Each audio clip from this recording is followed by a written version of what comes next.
आज से उद्घाटन हो चुका है। आज से ये मेला 3 दिवसीय मेला आज से शुरू हो चुका है और इसी क्रम में समझने के लिए, चीज़ों को अच्छे तरीके से जानने के लिए हमने आपको तस्वीरें बाहर से भी दिखाई, हमने इसकी तैयारी दिखाई और किस तरह मुख्यमंत्री हेमंत सोरेन ने इसका उद्घाटन किया, लोगों को इससे कितनी फ़ायदेमंद कि लोगों को इससे कितना लाभ होने वाला है, ये सारी कहानियाँ हमने आज तक पहुँचाई। अब समय आ चुका है कि हम लोग अंदर से इस मेले में क्या क्या चीज़ें हैं, क्या क्या चीज़ें रहने वाली हैं, वो सब बात करके जानने की कोशिश करेंगे। आपको बता दें कि इस मेले में 200 से ऊपर स्टॉल्स लगाए हुए हैं और हमारा जितना प्रयास रहेगा हम लोग एक एक स्टॉल पे जाके समझेंगे कि किस किस चीज़ें के बारे में इस कृषि मेले में उनकी भागीदारी रहेगी और हम लोग समझने की कोशिश करेंगे। चलिए बात करेंगे। आप अपना नाम बता दीजिए पहले। नमस्कार, मेरा नाम मुकेश कुमार खोड़ियार है और यहाँ पे अपन ग्राफ्टेड पौधा जो लेके आए हैं रायपुर छत्तीसगढ़।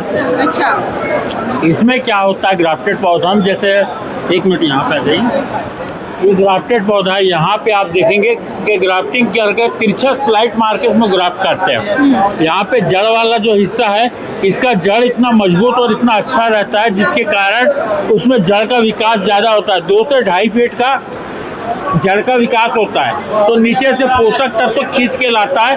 और ये वाला पौधा हमारा हाइब्रिड पौधा रहता है, जो हाइब्रिड पौधे का काम रहता है प्रोडक्शन देने का। इसके कारण ग्राफ्टिंग करने के कारण इसमें क्या होता है 20 से 25% का प्रोडक्शन हमारा बढ़ जाता है। अब इसमें खाद पानी दवाई जो लगना है वो तो लगना ही है, तो प्रोडक्शन हम ज़्यादा ले इसलिए हम इससे ग्राफ्टिंग करते हैं। अब ग्राफ्टिंग करने से बेनिफिट क्या है? ग्राफ्टिंग करने से क्या होता है, नेमाटोड जड़ में गठान वाला रोग होता है, उससे हम उसको बचा सकते हैं। दूसरा, इसमें विल्ट का प्रॉब्लम आता है जिसके कारण ये विल्ट भी जल्दी नहीं आता, तो टॉलरेंट रहता है ये पौधा। अब ये पौधा टॉलरेंट है, प्रोडक्शन ज़्यादा हो गया।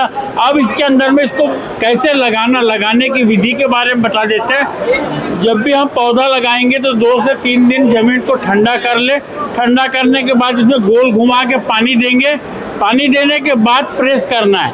यदि हम पानी देने के बाद इसको प्रेस करेंगे तो इसमें एयर बबल जो यहाँ पे रहेगी वो पूरी निकल जाएगी। एयर बबल निकल जाएगी तो ये पौधा हमारा सरवाइव करेगा। तो चौथे दिन से इसमें फर्टिलाइजर जो है ड्रिप के माध्यम से 19-19-19 का जो फार्मूला है वो फार्मूला हम देना चालू कर देते हैं। साथ में मैग्नीशियम सल्फेट ऐड करना पड़ता है। इसको हर 15-15 दिन में ग्रेड को बढ़ाना है 1-1 किलो।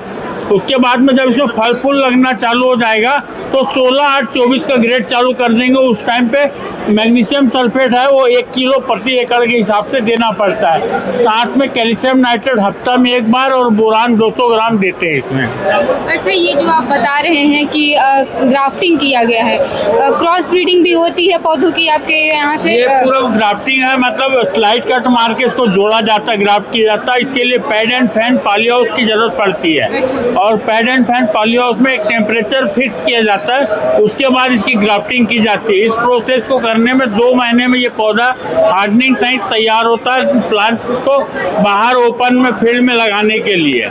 इस प्रोसेस में पूरा 2 महीना लगता है।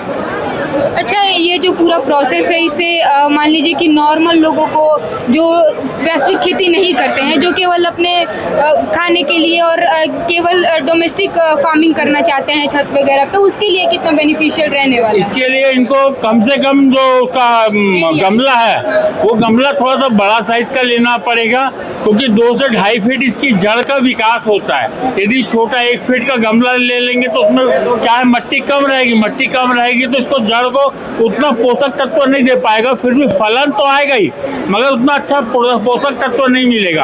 और पोषक तत्व लेना है तो अपने को थोड़ा सा एरिया बड़ा गमला लेना पड़ेगा, तो उसके अंदर में 1-1 पौधा लगा सकते हैं। धन्यवाद। और भी स्टॉल्स पे धीरे धीरे जाते रहेंगे। यहाँ पे ग्राफ्टिंग प्लांटेशन यहाँ पे होती है, ग्राफ्टिंग नर्सरी है। ये तमाम अलग अलग तरीके की ग्राफ्टिंग करके पौधे उगाए गए हैं यहाँ पे। पपीते के पौधे हैं, आलू टमाटर तमाम तरह के ये पौधे हैं और लोग भी यहाँ पे आ रहे हैं। लोगों से भी बात करेंगे कि क्या चीज़ है। आप अपना नाम बता दीजिए पहले। सौम्या, बहुत बेहतरीन। तो ये जो आप यहाँ पे जैसे झारखंड का कृषि मेला है, एज ए यूथ आपको कितना लगता है कि ये कृषि मेला कैसे बेनिफिशियल होता होगा स्टेट के जीडीपी के लिए और स्टेट के एग्रीकल्चर ग्रोथ के लिए? तो बेसिकली जो पुअर वाले हैं उनके लिए सस्टेनेबिलिटी बहुत अच्छा है कि वो लोग यहाँ से कमा सकते हैं और उसको अच्छे से अगर उनका अच्छा चल रहा है बिजनेस तो यहाँ डिस्प्ले करके अपना बेच सकते हैं सामान से।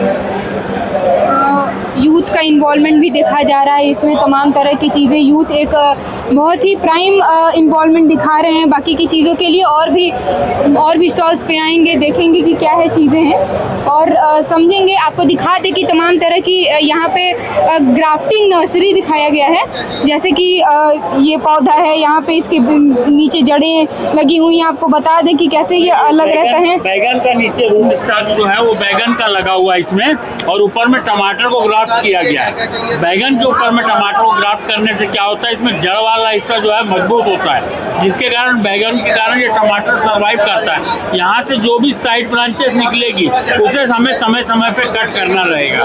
ये कट कर देंगे तो ये आगे नहीं भागेगा। हमें इसमें से बैगन नहीं लेना, हमें प्रोडक्शन टमाटर में से लेना है।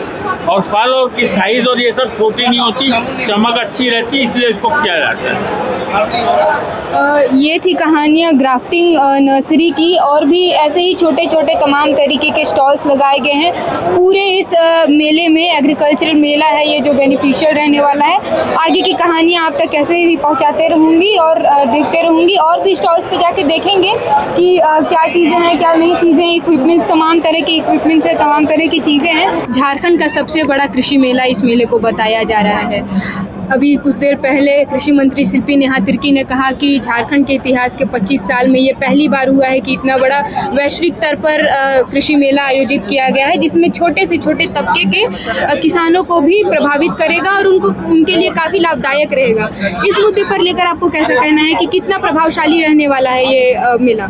जी मैम, मैं मोहम्मद इरफान, ये कृषि मेला में जो उपस्थिति मेरा हुआ है, बिल्कुल अभी थोड़ी ही देर कबल जो हम लोगों ने मुख्यमंत्री जी या तो हमारे शिल्पी नेहा जी के वक्तव्य में जो सुना गया, जो जितनी बातें हुई हैं उस तरह से काम भी देखा जा रहा है। हम समझते हैं 20-25 साल के अरसे में इस तरह का मेला का प्रदर्शन इस मोराबादी मैदान में या तो ये ज़िला स्तर में कहीं देखने को नहीं मिला था। बातें करते करते हम एक नए स्टॉल पे आ चुके हैं। यहाँ खाद का स्टॉल देखा जा रहा है, फर्टिलाइजर्स की मौजूदगी है, यहाँ पे फर्टिलाइजर उपलब्ध हैं। यहाँ के प्रबंधनकारी ही हमें बताएंगे कि यहाँ पे क्या चीज़ें हैं। Can you please tell me your name first?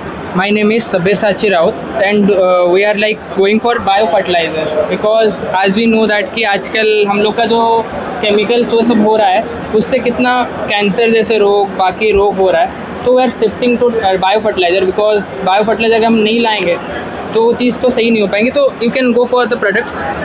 This is bio DAP like powder one.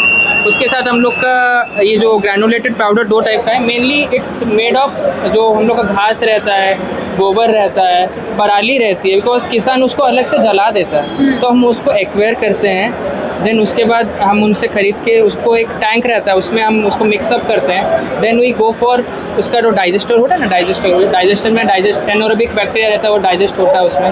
Then उसको उसके बाद जो गैस निकल जाती है that go to CBG station और रेसिड्यू रह जाती है सॉलिड वाली, उसको हम लेते हैं। We bio fortified it with gypsum, then fulvic acid, humic acid, so that क्यों एनहांस हो सके, एक फिनिश प्रोडक्ट मिल सके किसानों को। बिकॉज मिट्टी हो गई ख़राब, हमको करना है उसको रिस्टोर। तो it's all in one solution because it ultimately help in root का जो ग्रोथ और रूट का फैलाव जो होता है वो भी हेल्प करता है और वाटर रिटेंशन में भी हेल्प करता है। इससे क्या फ़ायदा होता है मैं बताता हूँ। एक तो जड़ों का विकास होता है तो we get the yield good, और उसके साथ फार्मर का इनकम अल्टीमेटली यील्ड अच्छा होगा तो डबल होगा ही, जो सरकार का मेनली मोटिव है। और बहुत अच्छा लगा मेरे को कि एक under one roof we are like getting so many companies working in that. किसान इसका लाभ ले पा रहे हैं, पहली बार ऐसा हो रहा है झारखंड में, तो इट्स गुड। तो हम भी ट्राई कर रहे हैं ये जो जितना बायो का है अवेयरनेस है, जैसे आप देख ही सकते हैं LPG का दिक्कत हुआ उसके बाद सब शिफ्ट किया ना, 5 star hotel also go for would one. तो हम लोग भी वैसे ट्राई करें फार्मिंग की, बायो फर्टिलाइजर की एक रेगुलेशन लाएँ।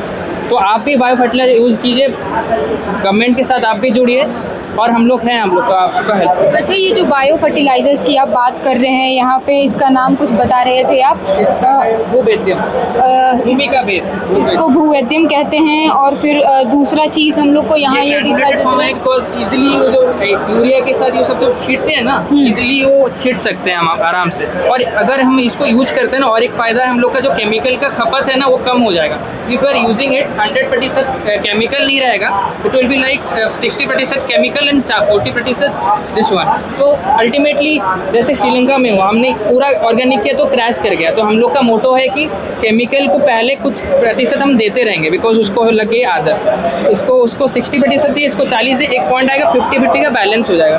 तो ultimately we are getting that saturation point. और तो अल्टीमेटली बेसिक क्रॉप प्रोडक्शन के लिए कितना बेनिफिशियरी होने वाला है, कितना बेनिफिशियल रहने वाला है बेसिक चीज़ों के लिए? जैसे अगर मान लीजिए कि कोई एक नॉर्मल आदमी है जिसको उतना एग्रीकल्चर के बारे में पता नहीं है, तो वो किस रेशियो में इन चीज़ों को यूज़ करे ताकि वो उनका जो प्लांटेशन है वो थोड़ा सा ग्रोथ हो? देखिए, इनिशियली मैं तो बोलूँगा ये जो पैकेट हम लोग के 1 किलो वाले आते हैं, इट विल बी हेल्पफुल कि आप उससे ट्रायल बेसिस में कर सकते हैं। जैसे आपके किचन गार्डन हो जाए, कोई छोटा एरिया हो, उसमें आप ट्रायल के लिए कीजिए, क्योंकि सबको अब तो फुल नहीं चाहिए होगा, तो उसमें आप रिजल्ट देख पाएंगे। एक जगह आप केमिकल का यूज़ कीजिए, एक जगह इसको यूज़ कीजिए। तो जैसे स्मॉल स्केल में अगर दो को हम कंपेयर कर पाएंगे, तो एक नोमाड कोई भी होगा जो खेती नहीं भी करता होगा, जो घर पे भी करता है, वो भी रिजल्ट दे के अपना वाइड स्केल में अपना। अच्छा, एज अ एग्रीगेरियन सोर्सर्स आपको क्या लगता है कि ये जो झारखंड गवर्नमेंट का one roof under large amount of agriculture और फार्मर, साइंटिफिक एक्सपर्ट्स, ये सबको एक साथ ला के खड़े कर दिए हैं, वो कितना बेनिफिशियल है स्टेट के ग्रोथ के लिए और कितना बेनिफिशियरी रहने वाला है एक नॉर्मल फार्मर के लिए? देखिए, एक चीज़ रहा कि अंडर वन रूप आपने जो बोला, बहुत अच्छा है झारखंड गवर्नमेंट का जो भी चीज़ है, क्योंकि देखिए हम सब टाइप के लोगों के साथ कनेक्ट कर सकते हैं। बहुत चीज़ के लिए हम अवेयर नहीं हो पाते, तो यहाँ के हम जान सकते हैं। एक होता है ना, एक ओपन लाइब्रेरी टाइप का हम बोल सकते हैं इन सिंपल वर्ड्स, तो ऐसे टाइप का है। तो आप भी यहाँ आइए, इसका लाभ उठाइए, बहुत चीज़ें आप सीखने को पा सकती है। मैडम जैसे आई हैं, ये सब चीज़ें करें, आप तक पहुँच रहा है वो सोशल मीडिया के थ्रू कि जिसके थ्रू, तो आप भी आइए, यहाँ पे बहुत अच्छा ज्ञान है, बहुत चीज़ें आप सीखने को पाएगा। मैं इतना ही बोलूँगा। और भी कहानियों के और भी स्टॉल्स के नज़दीकी हम लोग जाएंगे, देखेंगे कि क्या है कहानियाँ, और बाकी के अपडेट्स आप तक पहुँचाते रहेंगे। झारखंड कृषि मेला को लेते हुए रोज़ क्या हो रहा है, कौन कौन सी नई चीज़ें हैं, हम लोग स्टॉल ब स्टॉल आपको जाके जानकारी देते रहेंगे। तब तक के लिए बने रहिए द न्यूज़ पोस्ट के साथ। मैं सौम्या शुक्ला, सहयोगी आयुष के साथ। घूमते घूमते तमाम स्टॉल्स पे हम गए, कहीं पे यूरिया बिक रहा है, कहीं फर्टिलाइजर्स बिक रहे हैं, कहीं पे पौधे ड्राफ्टिंग तरीके के पौधे बनाए जा रहे हैं, और इंडिजीनियस तरीके के तमाम तरह की चीज़ें बनाई जा रही है।